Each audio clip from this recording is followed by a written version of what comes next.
In the car, water the settle all over na the street. Pass get for take a very long time before ever the water the trail. So you get a bad effect on it. The holes on the footpaths also pose a risk to the safety of pedestrians, especially at night, as major road that links Jue with other communities in the mountain rural area and even Freetown. Vehicle owners like Alusine expressed concerns over the condition of some roads in the western area.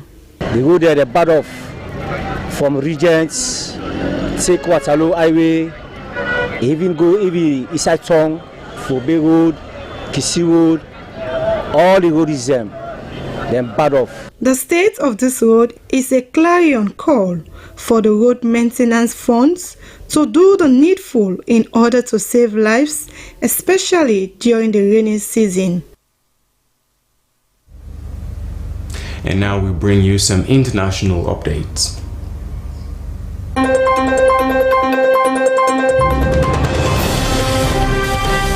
This is the international news, and I am Cecilia Alice Cisse.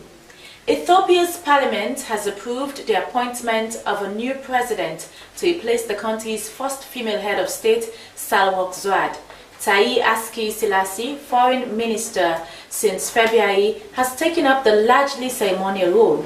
In Ethiopia, political power lies with the prime minister, currently Abiy Ahmed. Sahle-Work had reportedly fallen out with Abiy in recent years. On Saturday, Sahle-Work posted a brief and somewhat cryptic message on X, implying she was unhappy as a result of staying silent for the past year. Sources close to the 74-year-old told BBC she had not been happy for some time and was eagerly awaiting the end of her term due later this month. A year on from Hamas' 7th October attacks, US President Joe Biden says far too many civilians have suffered far too much during a year conflict. Biden says he will not stop working to achieve a ceasefire deal in Gaza as Israel, Hamas and Hezbollah all launch fresh assaults. People across Israel and the world are remembering last year's 7th October attacks, in which Hamas killed about 1,200 people and took 251 hostages. Since 7th October, nearly 42,000 people have been killed during Israel's campaign in Gaza, according to the Hamas-run Health Ministry. According to President Biden, more than 1,200 innocent people of all ages, including 46 Americans, massacred in southern Israel by the terrorist group Hamas. 1 year since, more than 250 innocents were taken hostage, including 12 Americans. 1 year for the survivors carrying wounds seen and unseen, who will never be the same, and 1 year of a devastating war. The October 7th attack brought to the surface painful memories left by millions of hatred and violence against the Jewish people. With just over 4 weeks to go until the 5th November US presidential election, Kamala Harris and Donald Trump are campaigning as polls suggest an extremely tight race. The Harris campaign has ramped up her media appearances with interviews scheduled on popular podcasts and CBS News 60 Minutes program. She has been criticized for a lack of interviews and news conferences. After returning to the site of his attempted assassination in Pennsylvania at the weekend, Trump will appear with Jewish community leaders in Florida to commemorate the 7th October Hamas attack in Israel. And finally, on the international news, Sin Diddy Combs' mother has said she is devastated and profoundly saddened by the allegations levied against her son, but that they are lies. The musician, known for hits like 1997's I'll Be Missing You, was arrested on charges of sex trafficking last month. He's currently being held in a Manhattan detention center after being denied bail. In a statement, Janice Small Combs defended her son, saying that although he had made mistakes in the past, as we all have, he is not the monster they have painted him to be.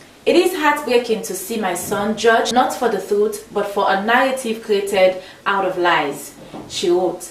The statement was attributed to Ms. Small-Combs and the Combs family and was issued by her lawyer Natalie G. Figures. Well, that's the end of the international news from the Sierra Leone Broadcasting Corporation. I am Cecilia Alice Sisse. Goodbye.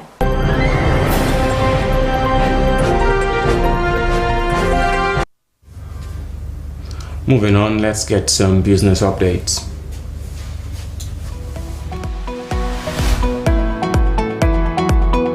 Hello and welcome to Business Update, the segment that brings you insight in business and its contribution towards positively impacting the economy. I am Moses Conte.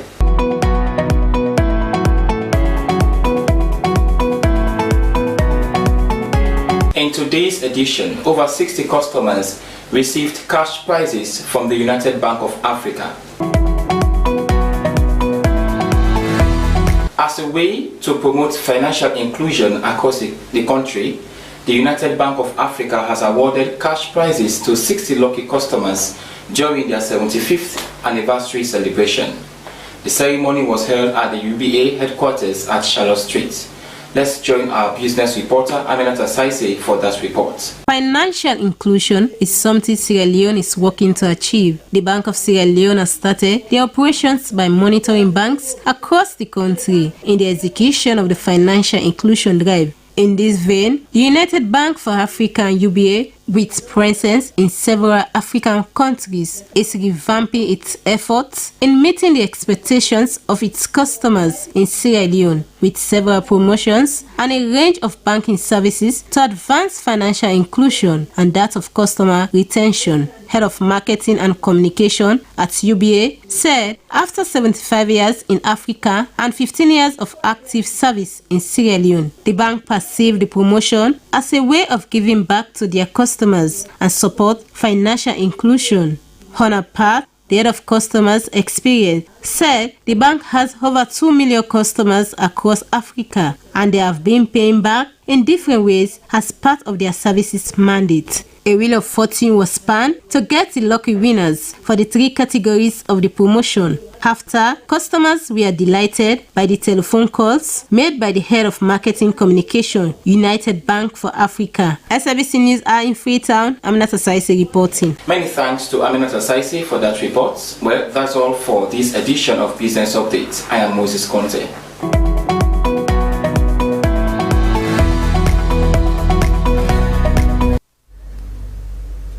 And now let's go over to our entertainment desk for some juicy details. Hello and welcome to Entertainment News with me, Stella Bangura. In this edition of Entertainment News, Kelly emerged as winner of the Big Brother Naija Season 9 after a stellar performance.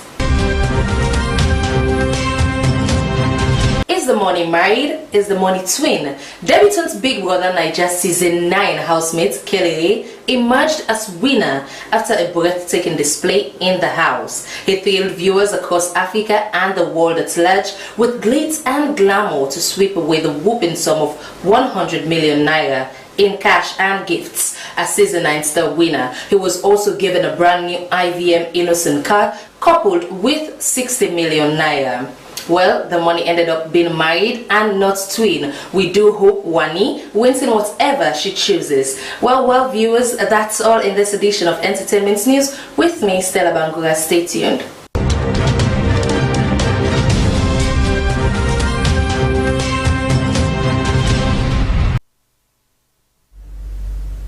Well, this is where this edition of news needs to be brought to a close. But just before we go, a reminder of our top stories. A principal of the Centennial Secondary School, Bonth District, Sulaiman Antonio Senga, and Letitia Hodgins, a teacher of Rural Education Committee, Upper Primary School in Western Area, Rural, have won the 2024 Presidential National Best Teachers Award. The ministry